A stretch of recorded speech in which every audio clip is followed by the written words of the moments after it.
Abre a tua Bíblia no Evangelho de João, capítulo 5.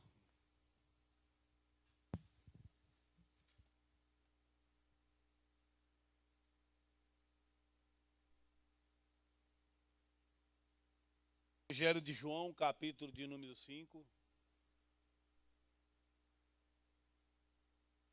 Ler um trecho da palavra de Deus.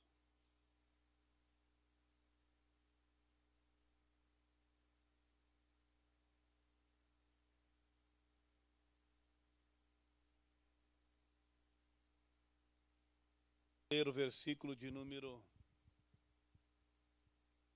24.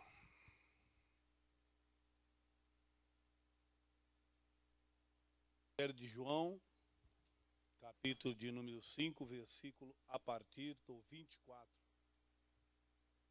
Em verdade vos digo, quem ouve a minha palavra e crê naquele que me enviou tem a vida eterna. Não entra em juízo, mas passou da morte para a vida. Em verdade vos digo que vem a hora, e já chegou, em que os mortos ouvirão a voz do Filho de Deus, e os que a ouvirem viverão. Vamos continuar. E os que ouvirem viverão. Porque assim como o Pai tem vida em si mesmo, também concedeu ao Filho ter vida em si mesmo, e lhe deu autoridade para julgar, porque é o Filho do homem. Não vos maravilheis disto, porque vem a hora em que todos os que se acham nos túmulos ouvirão a sua voz e sairão. Os que tiverem feito o bem para a ressurreição da vida, os que tiverem praticado o mal para a ressurreição do juízo. Versículo de número só esse. Amém? Louvado seja Deus. Amados, Jesus Cristo, ele estava nesse momento dando um fechamento com seus discípulos e aprofundando um pouquinho mais a respeito da salvação, a respeito da vida, não é? A vida física, a vida espiritual, como consequência, não é? A vida eterna. E ele dá mais uma explicação, não é? Como você percebe às vezes no Evangelho que Jesus Cristo vai ensinando os discípulos. Cada coisa ele vai colocando assim, ó, dentro do plano, dentro do tempo. E interessante que até para Pedro ele disse, olha, Pedro, tem coisas que você não pode saber agora. Ou seja, o seu grau de conhecimento ainda não absorve isso. Mas com o tempo você vai conhecer. Não é? Se Pedro soubesse que ele ia morrer crucificado de ponta cabeça, não ia dar certo. Ah, não vou querer não. Já negou sem saber nada. Se soubesse então, não é? Mas lá agora aí é que eu estou fora. O que é isso? De ponta cabeça ainda? Não é? Vai que o cara não morre. De ponta cabeça se enterra a sogra, não é assim? Porque se não morre, acordar e ficar cavucando, vai cada vez mais para o fundo. Não é? Foi um amigo meu que falou isso. Eu não sei se, né? Dona Elizabeth não gosta dessa ideia, porque agora ela já virou sogra, então. Antes ela não ligava quando eu falava. Agora ela, né, não é assim do jeito que você fala. Lógico que não. É uma brincadeira. Não é? Claro que não é assim. Mas é uma delícia falar assim. Mas, amados, então, você pega muitas vezes a Bíblia, a palavra de Deus, e você vê que Jesus Cristo, ele vai ensinando e aos pouquinhos ele vai incutindo no coração dos discípulos. E agora ele está falando coisas assim, olha, daqui e da eternidade. E ele, interessante que ele começa falando com os discípulos, ele fala de si, fala do seu relacionamento com o Pai, fala da sua profunda comunhão e fala da sua existência com o Pai. Não é? O Pai me deu, eu e o Pai somos um, nós somos, não é? Temos uma comunhão plena. Muitas pessoas até, sei lá, segmentos teológicos que é um só Deus, não existe três, não é? Na verdade, não é? É o Deus Pai, o Deus Filho e o Deus Espírito Santo, todos eles subsistente em uma só pessoa, com funções separadas, portanto, com personalidades diferenciadas que se constituem, logicamente, as três pessoas, não é? Cada um no seu diferencial e cada um na sua função, né? De realização, de criação, de idealização, né? E de, justamente, do trabalho de manter, de administrar todas essas coisas, que hoje é o trabalho do Espírito Santo de Deus.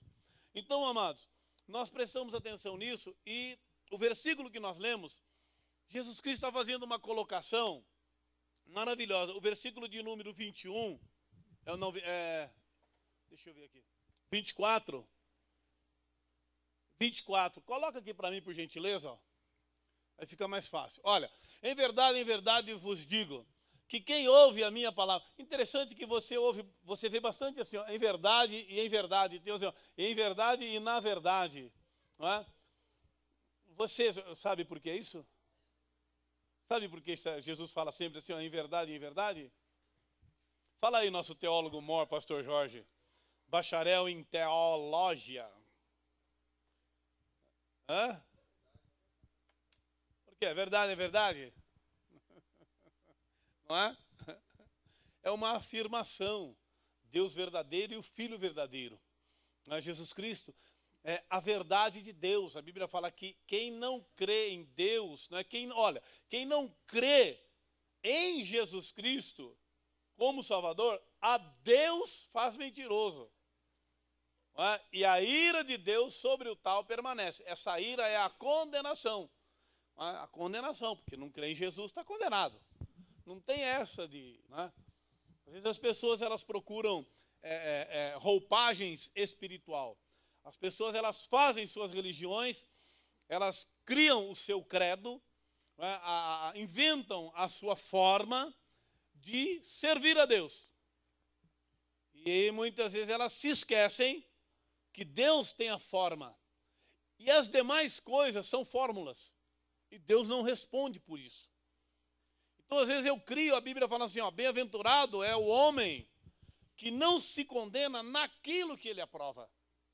Tem muitas coisas que eu aprovo, e isso para mim é condenação, não significa, não é? Embora seja um cristão, essas coisas e tal, nisso que eu aprovei eu estou errado, nisso eu sou condenado, nisso eu sou prejudicado. Não é? E o ser humano, muitas vezes, ele mistura essas coisas, porque ele acha que está indo bem, está dando certo. Então, religiões, sofismas, filosofias, formas, tal, é o livre-arbítrio de cada um.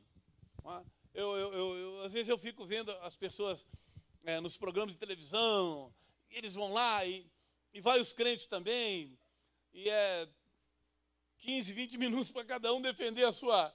Quando chega no crente, é 3 minutos um comercial, depois ele volta, fala, mas é só para dar o amém e tal. Por quê? Porque eu acho esquisito essas coisas assim. O diabo não quer a verdade, porque a verdade ela liberta, a verdade ela mexe com as pessoas. Agora, você olha pela visão de Deus, Deus respeita o livre-arbítrio de quem quiser. O que você quer ser? O que você quer ser? Não é? Você poderia perguntar a um porquinho, o que você quer ser quando você crescer? E ele diria para assim, salsicha. Tá bom, vai ser salsicha. Não é? Talvez não seja o desejo de todo porquinho. Não é? Então, o livre-arbítrio, mas Deus respeita o que a pessoa quer ser, quer. Só que a pessoa faz a sua escolha, só que depois ela quer que Deus aceite a sua escolha. Ela quer que Deus se enquadre na sua religião, na sua forma, no desejo do seu coração, na sua revolta. Ela quer que Deus o acompanhe, ela quer que Deus comungue com isso. E Deus criou diferente. É de nós para Ele. Ou eu faço do jeito que Deus disse que é para fazer, ou então eu estou fora daquilo que são os planos de Deus. Eu vou caminhar pelos meus planos. Por que a pessoa diz, eu busco a salvação, eu busco a santificação, eu busco o novo céu e a nova terra. Pela fé eu creio nas promessas de Deus. Por que eu faço e me dedico a isso? Porque eu tenho interesse, eu tenho uma visão futura. Eu não tenho uma visão de sepultura, de cemitério. Eu tenho uma visão de novos céus e nova terra. E isso me traz, através da fé, uma esperança. E é com isso que eu caminho. Agora a pessoa ela não se projeta para isso. A visão dela é terrena. Ela se compacta aqui, mas ela cria suas religiões, ela cria suas formas e depois ela quer que Deus a aceite. Quer que Deus a aceite. Deus a aceitará como pessoa, como uma criatura, como um ser vivente que está levando a sua vida e tomando suas decisões. Mas na questão do compromisso, visto que a Bíblia nos diz, se nós o deixarmos, ele nos deixará, livre-arbítrio.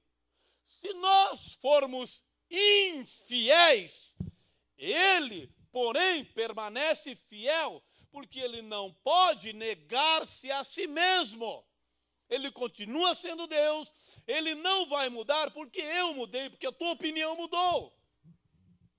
Deus é o mesmo, eu, o Senhor Deus, não mudo. O livro de Malaquias, capítulo 3, o versículo 6. Por isso, vós não sois destruídos ou consumidos. Então, a razão das coisas de Deus, não é? Elas permanecerem, é a postura, é o posicionamento de Deus. Agora, o ser humano tem o seu livre-arbítrio. Crescei-vos, não é? Reproduzivos, frutificai, não é? Dominai a terra, vive a tua vida. Ah, mas Deus, e aí esse lance de criatura, criador, criação, salvação? Ah, tá, tem aqui o plano. Ah, não quero isso, isso aí para mim é, vive a tua vida. Só que o indivíduo, ele quer fazer do jeito dele, mas ele quer se enfiar goela abaixo de Deus. Tá certo esse termo? Goela ou é goela? É goela ou goela? Goela? Então, por favor, o senhor...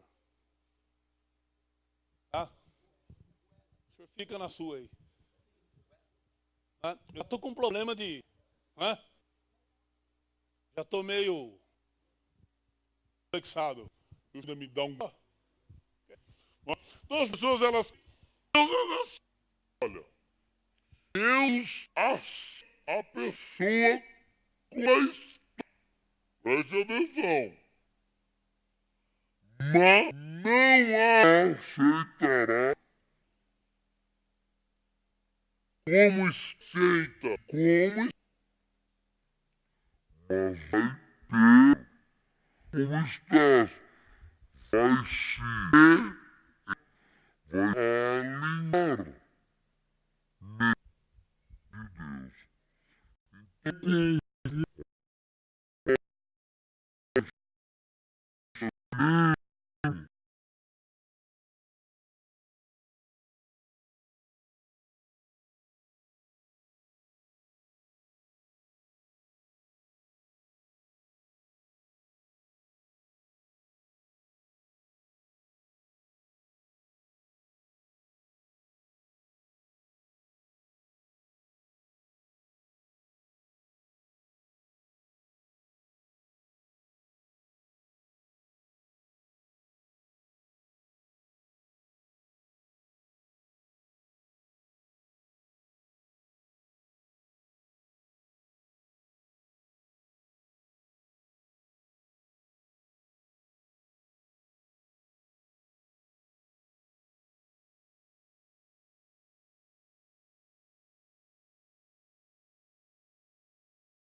Será que ele evolui, né?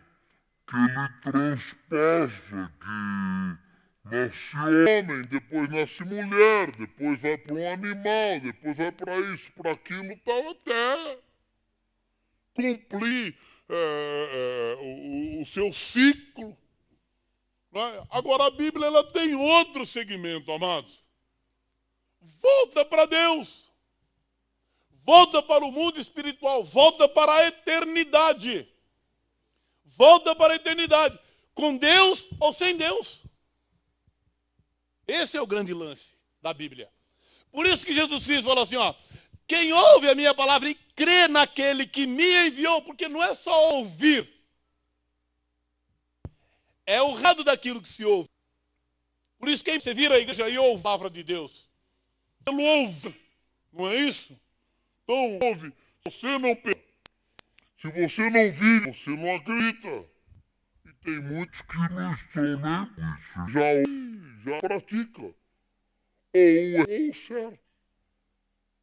Ou bom, vou conferir. Você pensar. Mas vamos lá. Tem a vida eterna, entra em juízo. Porque quem agora sim, ó. É verdade você que quem a minha palavra e não crê, não ouve a palavra, não me enviou, minha vida eterna, entra em juízo e não a morte para a vida. Porque uma ação, aquilo que acontece, aquilo que é uma projeção e o que todos os pecados destituídos estão da de Deus. Então é a razão. E Jesus Cristo tem a vida eterna, não entra em juízo, passou da morte para a vida. Por quê? Porque o homem, ser humano, sem Jesus Cristo, ele está morto nos seus delitos e nos seus pecados. Por quê? Porque nenhum nome dado em Deus e a conhecido pelo quando